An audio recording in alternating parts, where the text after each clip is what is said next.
बहरहाल बढ़ते हैं आगे। दिवाली से पहले ही दिल्ली की हवा में दम घुटने लगा है। हर गुजरते दिन के साथ दिल्ली एनसीआर की आबोहवा खराब होने लगी है।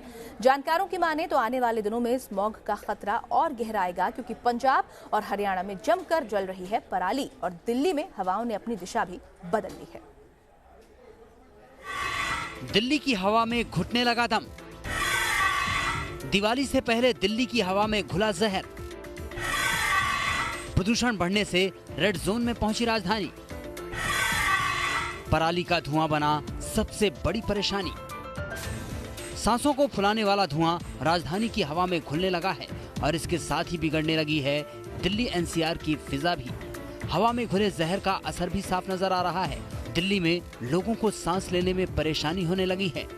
सुबह शाम तो ये दिक्कत और ज्यादा गंभीर हो जाती है, क्योंकि पड़ोसी राज्यों में पराली जलने से आने वाला धुआं दिल्ली एनसीआर की हवा में मिल जाता है और फिर शहर में हवा की रफ्तार कम होने से स्मॉग की शक्ल में बीमार करना शुरू कर देता है।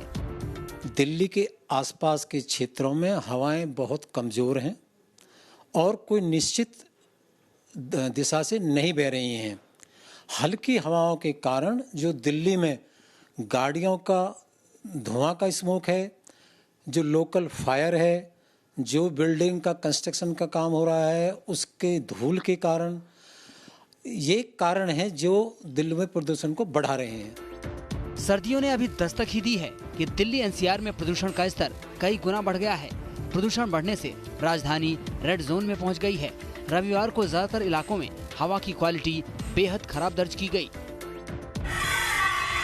दिल्ली के आनंद विहार इलाके में एयर क्वालिटी इंडेक्स 327, वजीरपुर में 323, विवेक विहार में 317, बवाना इलाके में 302, मुंडका में 309, जहांगीरपुरी में 300 दर्ज किया गया। वहीं एनसीआर में प्रदूषण का स्तर और ज्यादा था। करनाल में ये 351, नोएडा में 310 और गाजियाबाद में 320 दर्ज किया गया। जो गैस जो होती हैं वो उड़ने लग जाती हैं और गैस चैम्बर बन जाता है। तो ये एक देखने वाली बात है कि इतने तमाम तरीके के उपाय करने के बाद, इतनी टेक्निक्स अपनाने के बाद भी जो एयर क्वालिटी इंडेक्स है वो निरंतर खराब होते जा रहा है और PM 2.5 और 10 उनके भी जो रेशियोज हैं वो भी बढ़ते जा रहे हैं। ऐसे में जितनी भी प्रक्रिया हैं या जितने भी एक्शंस हैं वो फीके पड़ते जा रहे हैं। हालांकि पर्यावरण मंत्रालय और कृषि मंत्रालय का दावा था कि इस बार पराली जलाने की घटनाओं में कमी आई है, लेकिन पिछले 4 दिनों में पंजाब और हरियाणा जैसे राज्यों में पराली जलाने की घटनाएं तेजी से बढ़ी हैं और इसके असर से राजधानी धुंध की चादर में लिपटती जा रही है। प्रदूषण के बढ़ते स्तर को देखते हुए प्रदूषण विभाग और तमाम एजेंसियां सक्रिय हो गई हैं।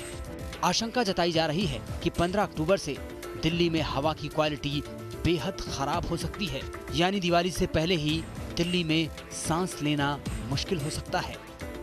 दिल्ली से अर्पणा त्यागी और सैयद आमिर हुसैन के साथ टीम न्यूज़ नेशन। दिल्ली में एयरपोर्ट पर प्रदूषण का लेवल क्या है, ये बता रहे हैं हमारे सहयोगी सैयद आमिर हुसैन।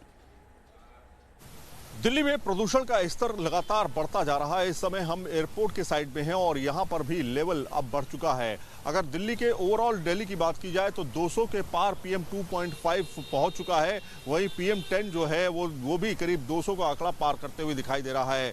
दिल्ली के एयरपोर्ट के इलाके के साइड में हैं हम इस समय, और हालांकि इस समय धुंध तो बहुत ज़्यादा नहीं है, लेकिन सुबह से जो प्रदूषण का लेवल है वो बढ़ता हुआ यहाँ पर दिखाई दे रहा है।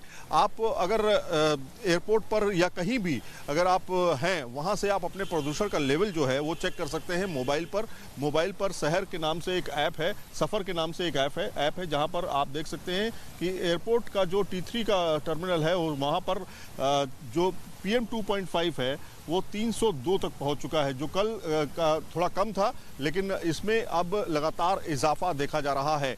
मानसून जो था वो थोड़ा सा देरी से आया, लेकिन देर तक रुका, जिसकी वजह से जो धान की खेती है वो बहुत ज़्यादा हुई और उसके बाद अब पराली जो है वो लगातार अलग अलग मुख्तलिफ इलाकों में जलाई जा रही है, जिसका असर साफ तौर पर हरियाणा, उत्तर प्रदेश और साथ में दिल्ली में देखा जा रहा है। वीडियो जर्नलिस्ट अभिजीत कुमार के साथ सईद आमिर हुसैन, न्यूज़ नेशन, दिल्ली।